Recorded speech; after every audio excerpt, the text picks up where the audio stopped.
इसको जस्टिफाई करना कौन लोग बाहर के हैं, कौन लोग इस मुल्क के हैं, ये सरकार की जिम्मेदारी बनती है। और जो लोग इस मुल्क के नागरिक हैं, इस मुल्क के संसाधनों पर, इस मुल्क की इकोनॉमी पर उन लोगों का ज्यादा हक बनता है। बीजेपी से खौफजदा है कि मुसलमानों का वोट एक तरफा उन सेकुलर फोर्सेस को जाता है जो इस मुल्क को बाबा साहब के संविधान से चलाना चाहते हैं, और चूंकि ये मनुस्मृति से चलाना चाहते हैं, इसलिए मुसलमान इनके सबसे बड़े दुश्मन है। इतना बड़ा असफल, इतना बड़ा गैर जिम्मेदाराना बयान देने वाला गृह मंत्री भारत के 78 साल के इतिहास में नहीं हुआ। अमित शाह साहब ने जो ये बात कही है कि इस मुल्क में जो मुसलमानों की आबादी बढ़ी है, उसका रीजन जो है पाकिस्तान और बांग्लादेश से आए हुए जो है अवैध लोग हैं। मैं समझता हूं कि इसको जस्टिफाई करना कौन लोग बाहर के हैं, कौन लोग इस मुल्क के हैं, ये सरकार की जिम्मेदारी बनती है। और जो लोग इस मुल्क के नागरिक हैं, इस मुल्क के संसाधनों पर, इस मुल्क की इकोनॉमी पर उन लोगों का ज्यादा हक बनता है। और मैं समझता हूं कि हर पूरी दुनिया की कंट्री का ये उसूल है, ज़ाब्ता है, कानून है कि उन लोगों को वोटिंग राइट मिलता है जो उस मुल्क के शहरी और नागरिक होते हैं। तो हमारे मुल्क में भी उन लोगों को वोटिंग राइट मिलना चाहिए जो इस मुल्क के नागरिक हैं, और जो बाहर के लोग हैं, सरकार को चाहिए कि उनको बाहर खदेड़ दें। देखिए, केंद्रीय गृह मंत्री ये आंकड़े बताएं कि हिंदुस्तान में कुल कितने मुसलमान रहते हैं और कितने बांग्लादेशी और विदेशी आए हैं। अभी बिहार की जो चुनाव आयोग ने सुप्रीम कोर्ट के अंदर जो अपना वो जवाब दाखिल किया कि बिहार में 7 करोड़ 40 लाख की कुल आबादी है, जिसमें 1087 लोगों की कंप्लेंट आई कि ये विदेशी नागरिक हैं। उसमें जब जांच की गई तो मात्र 390 लोग विदेशी निकले, जिसमें कुल 76 मुसलमान हैं।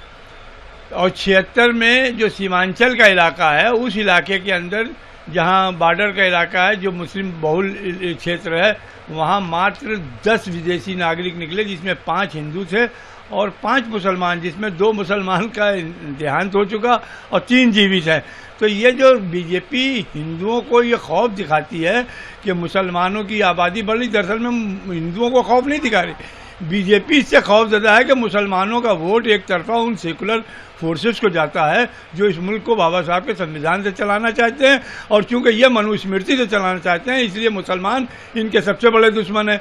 आप देखें, जब सुप्रीम कोर्ट के अंदर बैठ करके एक दलित चीफ जस्टिस ऑफ इंडिया को जूता मारा जा सकता है, जब एक IPS अपनी आत्महत्या सिर्फ इसलिए कर रहा है कि उसको अपशब्दों के जरिए उसका अपमान किया जाता है, तो जब हिंदुस्तान के दलितों की अगर सबसे बड़ी ढाल मुसलमान है, इसलिए मुसलमान उनको सबसे ज़्यादा खटकते हैं।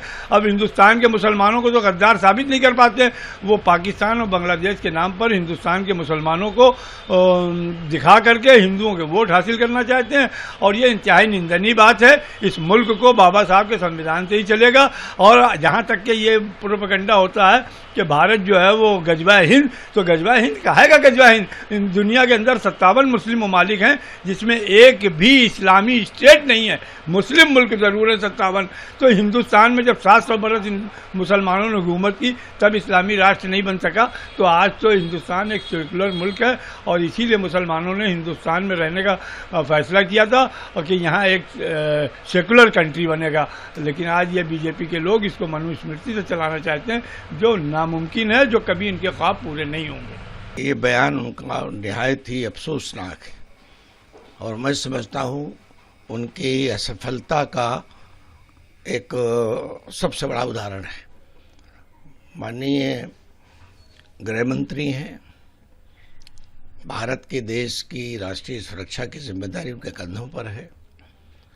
अगर पड़ोसी देशों के घुसपैठियों को नहीं रोक पाते तो उनको त्याग पत्र दे के घर में बैठना चाहिए। इतना बड़ा असफल, इतना बड़ा गैर जिम्मेदाराना बयान देने वाला गृह मंत्री भारत के 78 साल के इतिहास में नहीं हुआ। हम सब जानते हैं कि कोई भी विदेश से आने वाला, पाकिस्तान से आए, बांग्लादेश से आए, मॉरिशस से आए, वो बगैर वीज़ा के नहीं आ सकता है।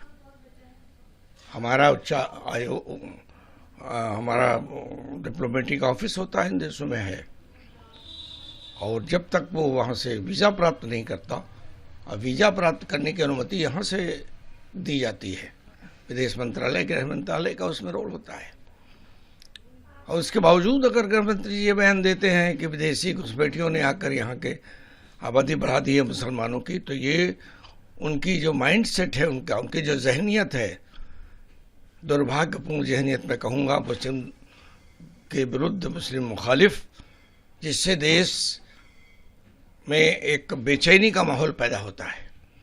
तमाम लोग समझते हैं कि ये गृह मंत्री का जिम्मेदाराना बयान है, लेकिन मैं कहूँगा ये निहायत ही गैर जिम्मेदाराना बयान है। जहाँ तक वोट देने का अधिकार है, वोटर लिस्ट में शामिल कौन होंगे, कैसे होंगे, इन्होंने SIR के जरिए तमाम वंचित वर्ग, कमज़ोर वर्ग मुस्लिम को रोकने की कोशिश की, लेकिन माननीय उच्च न्यायालय ने हस्तक्षेप किया और हमारे ही एजेंसियों के द्वारा जांच के बाद देश के निवासियों को आधार कार्ड मिलता है, यहाँ पैदा होते हैं, नेचुरल सिटीजनशिप के आधार पर उनको राष्ट्र की नागरिकता मिलती है। तो वोट देने का अधिकार जहाँ तक है, वो नागरिकता का सर्टिफिकेट नहीं है। नागरिकता हम जन्म जात हमारी है, जिसकी है।